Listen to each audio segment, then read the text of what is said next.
NATO यानी north Atlantic treaty organisation की स्थापना वर्ल्ड वॉर II के बाद हुई थी। इसका मेन पर्पस था यूरोप में पीस बनाए रखना, इसके मेंबर्स में अच्छे रिलेशन बनाए रखना और इनका फ्रीडम बचाए रखना। ये सब सोवियत यूनियन द्वारा किसी भी टाइम पर थ्रेट काउंटर करने के बारे में है। 1949 में इस ट्रीटी पर वॉशिंगटन में 1 डज़न यूरोपियन और अमेरिकन कंट्रीज द्वारा साइन किए गए।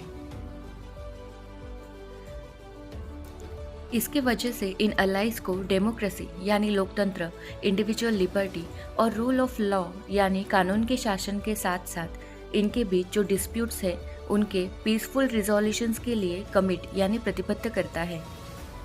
इम्पोर्टेंटली ये ट्रीटी कलेक्टिव डिफेंस को रिप्रेजेंट करती है। इसका मतलब एक अलाई के ऊपर अटैक यानी सभी अलाइज पे अटैक।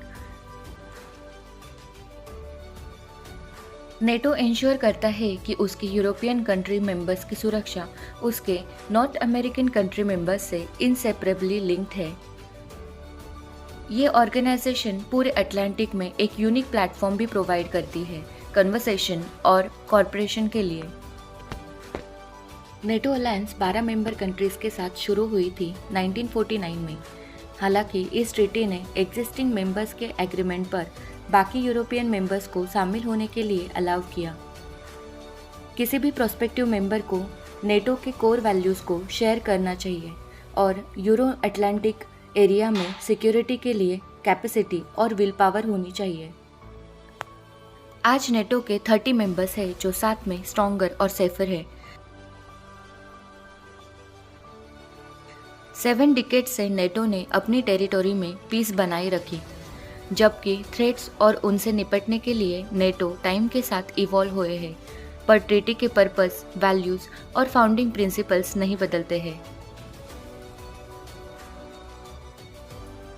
पहले 4 डिकेड्स के लिए कोल्ड वॉर ने डिफाइन किया कि अलायंस का कलेक्टिव डिफेंस मेन रोल था, जबकि 1989 में वो कन्फ्रंटेशन एंड हुआ और सोवियत यूनियन कोलैप्स होने के साथ किसी ने कहा कि नेटो ने अपना उद्देश्य पूरा कर लिया है, अब इसकी कोई नीड नहीं है, और फिर भी अलायंस आज भी यहाँ है। कोल्ड वॉर के एंड ने प्रोग्रेस और पीस की होप की, लेकिन इसने अनस्टेबिलिटी के नए एरा की भी शुरुआत की। नेटो ने अपना फोकस शिफ्ट करके और नए स्किल्स पर ध्यान देकर सिक्योरिटी एनवायरनमेंट में बदलाव को रिस्पॉन्ड किया। आज नॉन मेंबर कंट्रीज और अदर ऑर्गेनाइजेशंस के साथ काम करना नेटो का फंडामेंटल टास्क माना जाता है। नेटो 40 पार्टनर कंट्रीज और अन्य ऑर्गेनाइजेशंस के साथ काम करता है, जैसे United Nations and the European union. Cold war के एंड के बाद से नेटो ने इंटरनेशनल क्राइसिस में एक इम्पॉर्टेंट रोल निभाया।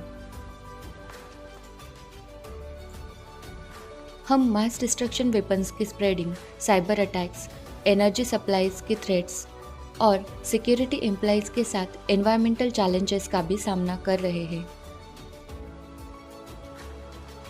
ये चैलेंजेस किसी एक कंट्री या ऑर्गेनाइजेशन के लिए अपने दम पर हैंडल करने के लिए बहुत बड़ी है, इसीलिए नेटो उनसे टैकल करने में मदद करने के लिए अपने पार्टनर नेटवर्क के साथ मिलकर काम कर रहा है। सभी member countries north Atlantic council में रिप्रेजेंट करती है, जहां आम सम्मति से डिसीजन लिए जाते हैं, जिसका अर्थ है यूनानिमसली कंट्रीज की सामूहिक इच्छा व्यक्त करना। यहाँ कोई नेटो आर्मी नहीं है, नेशनल फोर्सेस नेशनल कमांड के अंडर है। डिफरेंट नेशंस के सोल्जर्स ज़रूरत पड़ने पर एक साथ अच्छी तरह से काम कर सकते हैं। पार्टनर अलाइज के साथ काम करना उनको स्ट्रॉन्गर बनाती है।